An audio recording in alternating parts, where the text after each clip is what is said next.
I don't know if we can pick up naphthalene balls by our hand, and I don't have gloves, so I'm using a tissue. When I came in, I saw some lizard poop, so I am just spreading naphthalene balls in this room. I hope they don't hurt me. I think this vent is a big problem. I think this is where they come from. So I've taped a naphthalene ball here. I hope this does it. I know mothballs are not good for humans either, and I think I just want to leave them for tonight and then remove all of them tomorrow. The problem is that I've even put some behind the furniture, and it's just that the mothballs themselves are going to be really hard to find the way I've spread them. I would not have done so if I knew that they were harmful, but uh, okay. I don't know what I want to do today. Either I make the model and write the script for the reel I'm making, or I can also prepare for a movie that I've been thinking about for a very long time. There's no better moment to make it.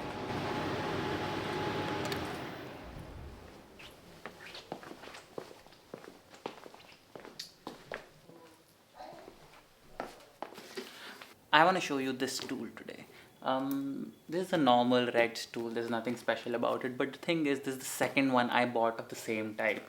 The first one here, I bought this when I was starting my journey in filmmaking, and this was the only stool in my office back then. And I don't know if it's visible, but there's a long quote written here. This is the advice that Steven Spielberg got when he started filmmaking. In my innocence,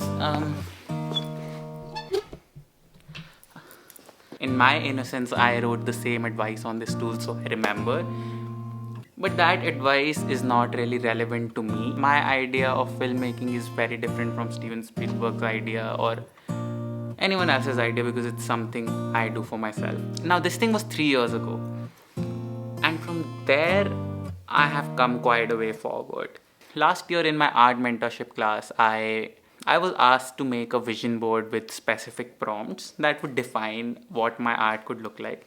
This is only the first version of my vision board, and the more I make them, the more clarity I get on what I want to make. Um, I'm talking about this now because I was really scared and really worried for the last 2 or 3 or 4 days because I didn't know what to make.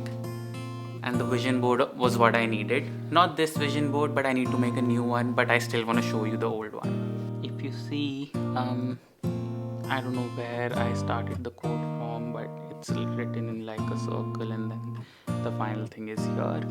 I also wrote director on this side of the stool because I could not find an actual director's chair. This is in a really bad shape now. I have tape all over it, it's torn in places, but I still want to keep it. So that's the first thing I ever did.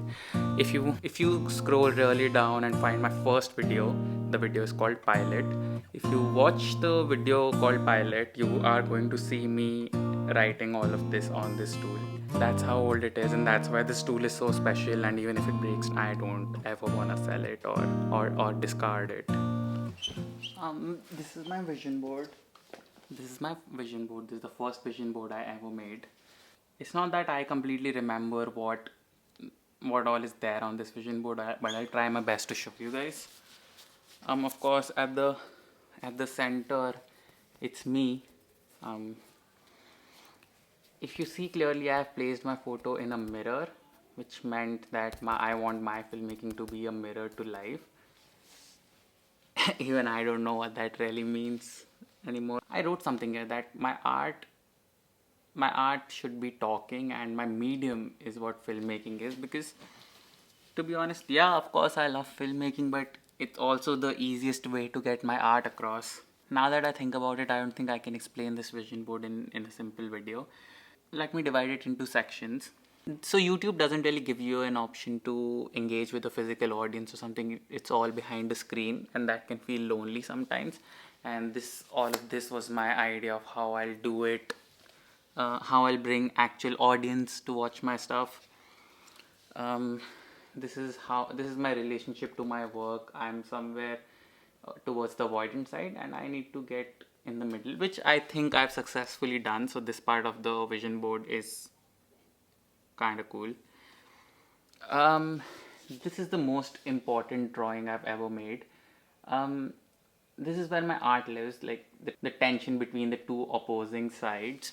I have always believed that humans live somewhere in the gray zone. They're not, in each individual there's some evil, and in each individual there's some good. I think the faster we understand that, the faster we understand humans as a whole. So this is what my art, this diagram represents that, and this is what my art, my vlogs, everything I make is supposed to revolve around. And this was just a funny photo because I wanted my vlogs or my videos to come across as a gut punch. Like they're supposed to feel like a Trojan horse, something beautiful, something aesthetic that lures you in and then just punches you in the gut and makes you feel a certain emotion. That's why I have put a photo of this Trojan horse here. This here is a list of the individuals that inspire me.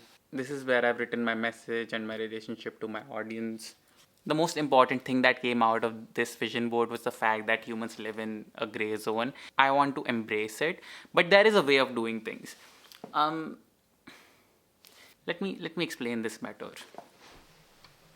This gray zone I talk about is a bit nuanced. For example, when I first started blogging, I kept thinking of different formats that I could do. If either I'm a vlogger who's only external and shows what I'm doing throughout my day or what I'm eating or wherever I'm going, or the other kind of a vlogger who shows what he's going through on the inside. And being in the gray zone lets me evaluate all those sides and come up with something that's maybe more unique. The trap here is being stuck in the gray area. Once you understand all the sides of everything, you have to pick one and act on it. I don't know if this makes sense, but it's just how I do things.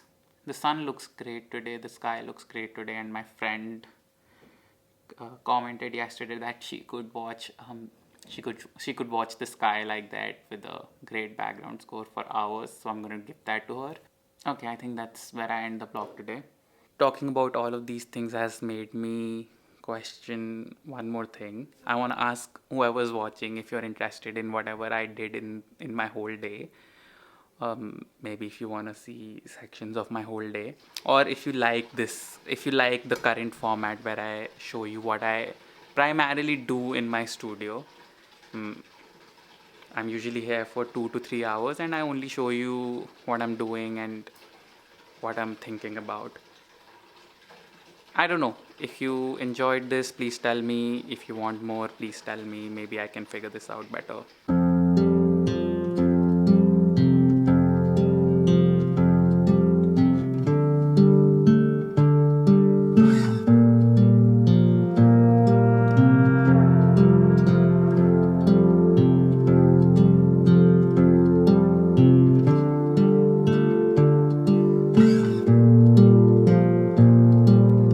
I have a party to go to tomorrow. Even though I don't like parties, this one I have to attend. And I need a good shot for it. I don't know if I'm gonna find one, but yeah, that's important.